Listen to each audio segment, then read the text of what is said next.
As you can see, it's time to change the oil. It says maintenance due on the dash there. Pop the hood. Here, and open that hood.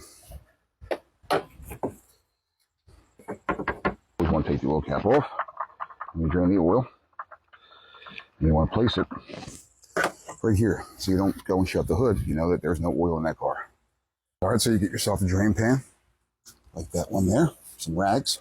You're going to need a ratchet, 3/8, and a 17 socket. And in case the filter's tight, you are going to want to have one of these. Got your rags, got your drain pan. Let's get under the car and drain the oil. And there you go. Make sure the pan catches it all. I don't want them to mess on the ground. Is everybody having fun watching the videos?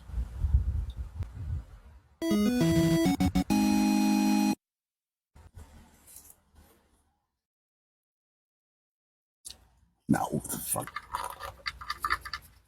Give it a little, yeah. Make sure she's snug.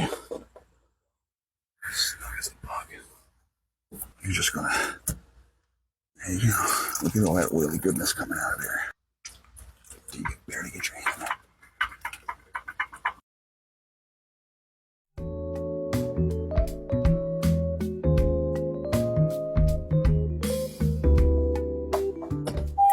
Then you start the vehicle, let it run for a second.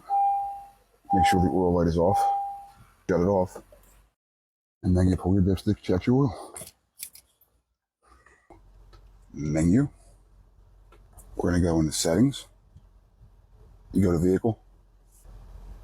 You go to maintenance info. Maintenance info. See, it says reset, reset. We're going to reset. Boom. Would you like to reset that information? Yes, we would.